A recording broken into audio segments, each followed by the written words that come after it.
If you visited the restaurant on Windmill Road, you may well have noticed this strange circular brick building in the middle of the car park at the back. It is in fact what remains of a windmill that was built in 1806 on Mitcham Common. This sketch, based on a photograph from 1870, shows the windmill with only two sails. 8 years previously, during a storm, lightning had destroyed the other two sails.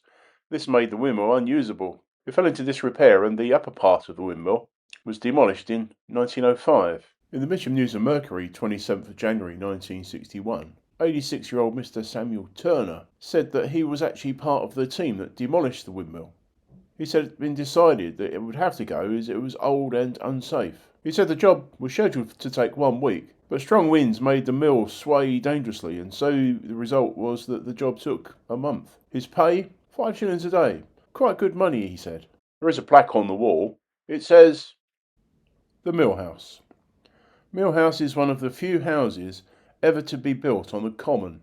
There's been a house on the site since 1806, when miller John Blake Barker was granted permission to erect a windmill on half an acre of newly enclosed land. Built during the Napoleonic Wars, when flour was expensive, the tenancy was granted on the condition that miller John Blake Barker would, quote, grind the grist of the inhabitants of Mitcham on 2 days every week forever at a, quote, fair and reasonable price, end quote.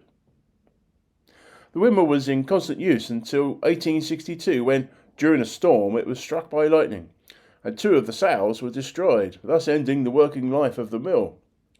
It was finally dismantled down to its base in 1905. The existing house was built in 1860 and was originally known as Mill Cottage and Windmill Cottage, until 1890, when, due to considerable extension, it was renamed Mill House. It was occupied by the Watson family from 1861 to 1936. The house was subsequently sold and used as a home for girls, as well as a creamery and for packing biscuits. In 1950 it was acquired by Mitcham Corporation to be used as a youth centre, but instead the house was divided into 3 flats and the outbuildings used by the Parks Department. In 1994 the site was purchased by Whitbread plc, and the existing original house developed and extended to form a Brewers Fayre public house. A new Ecology Centre was also built by Whitbread plc to house the Mitcham Common Conservators and provide changing facilities for local sports clubs. What the plaque doesn't tell us, though, is of the potential archaeological disaster that occurred. When planning consent was given to Whitbread plc in 1994, it was stipulated that the applicants should contact English Heritage at an early stage of the work, since it had been decided that a watching brief and possible field evaluation would be required. This was considered important since early enclosure of the site from the common had preserved, relatively undisturbed, the original topsoil and the underlying terrace gravels.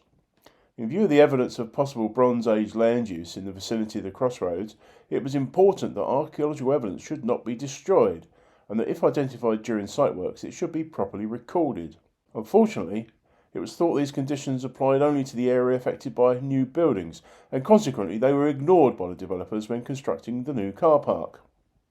They proceeded, without notifying either the council or English Heritage, to remove the topsoil from the back garden and effectively destroyed anything of archaeological significance that may have been there.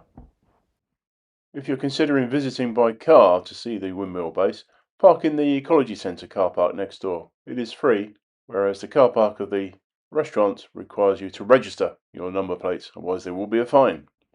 Thank you for watching. If you like the video, please press that like button. Also, consider subscribing if you haven't already done so. Please leave a comment. Bye for now.